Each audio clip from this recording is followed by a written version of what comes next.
Hello, welcome to Supernaturally Healthy Families. My name is Rick Shaw. This is my wife, Renee Shaw. We're both ministers of the Assemblies of God, and we are very concerned about the challenges in our culture and in the church about health.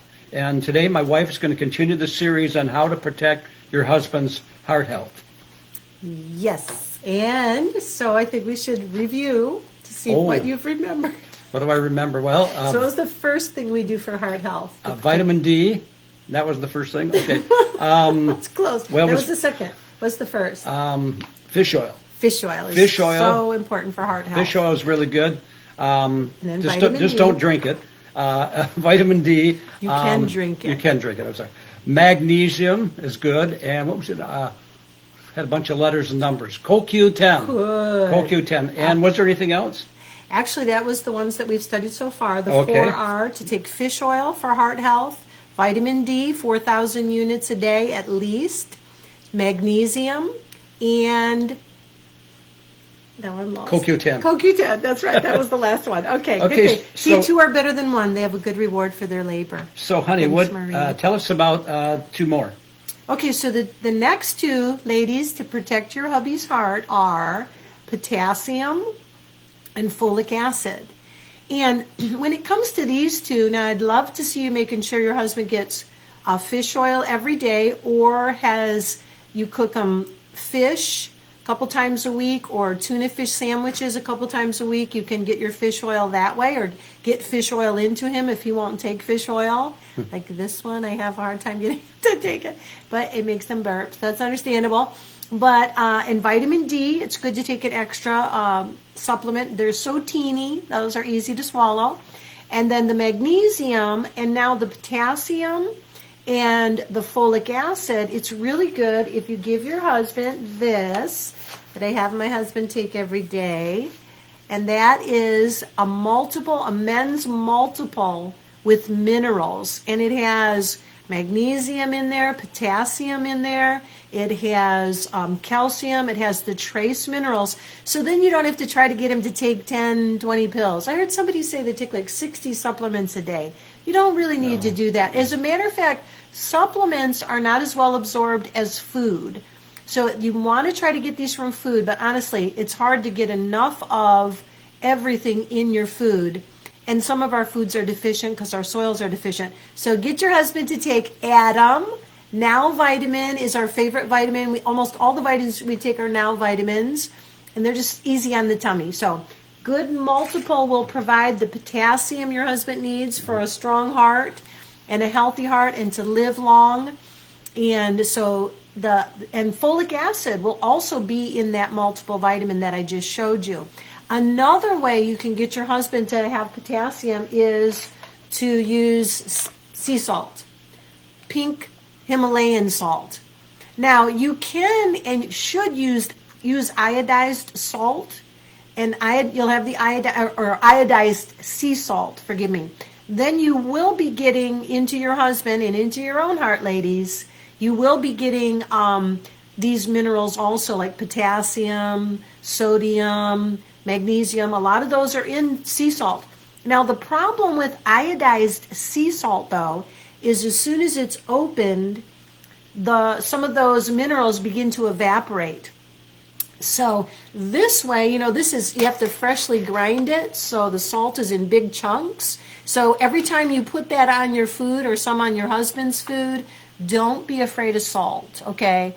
Salted, overly processed salted foods are bad for you, but to have some salt every day in your cooking is actually good for you, especially if you use iodized sea salt or Himalayan pink salt. So that's how you can get potassium into your hubby so that his heart will be protected. And sadly, men do die of heart attacks, although the rate has grown in women over the years as women have begun to be drinkers and smokers.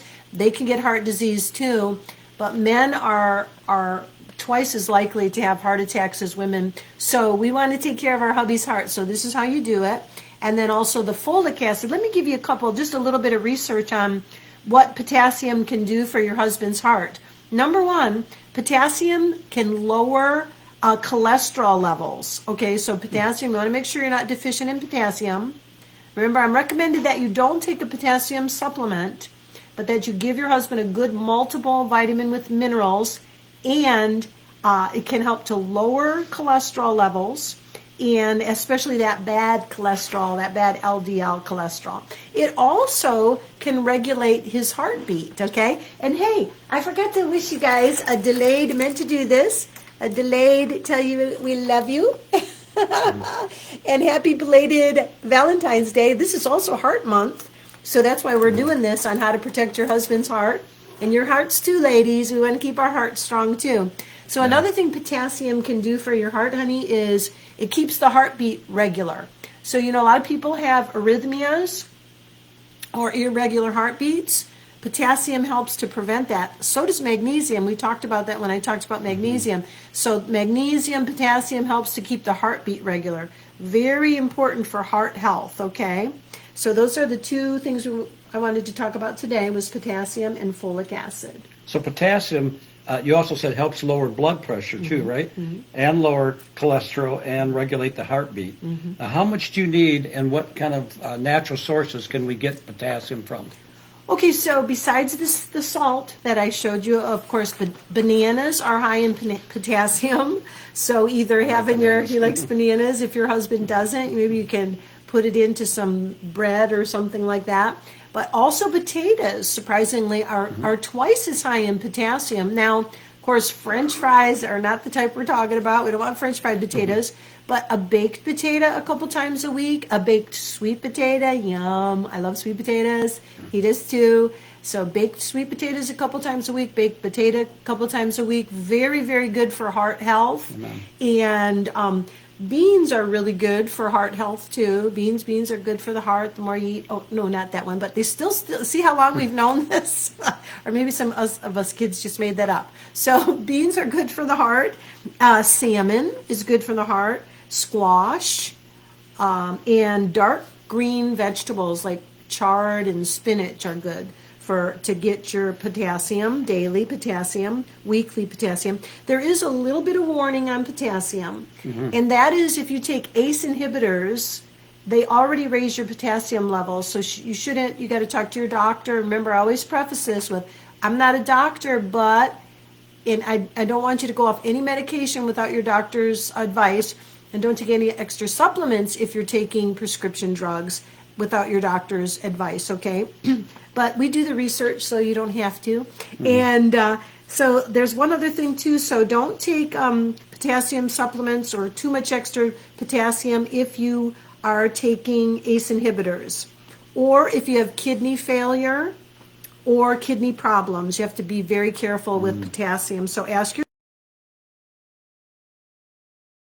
husband the good multiple vitamin with minerals to get these extra minerals, and trace minerals are very important too. So, and those are in, once again, the pink sea salt and in the Adam multiple.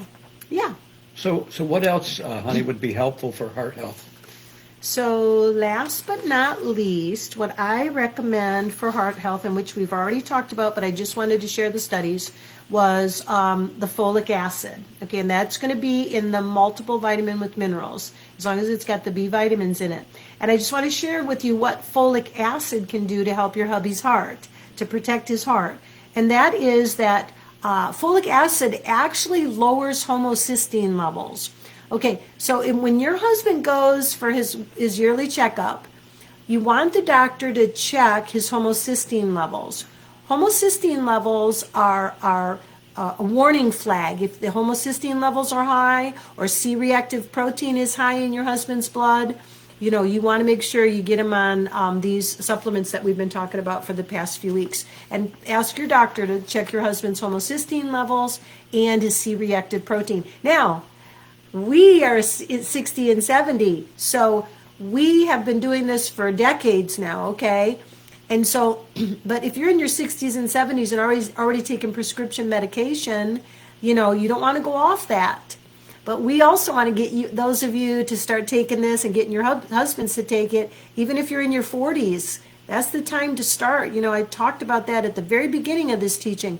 We know of 45-year-olds that have pacemakers, that have had heart attacks. That's because we're deficient in a lot of these minerals because our soils are deficient in minerals. So anyways, keep on taking these things, okay, to protect your hubby's heart. Amen. Amen. So he'll live long and strong and not check out too early. Well, thanks again for joining us today. We will see you Thursday night at 7 p.m. also. This will be posted at 7 p.m. Tonight too. And we'll be on Tuesdays and Thursdays at 7 p.m., even though we're going to be taping them earlier. Yeah, the lighting's much better. So we're trying During something the new day, here today. so. Anyway, God bless you and talk to you soon. God bless you all. Talk to you later. Bye-bye.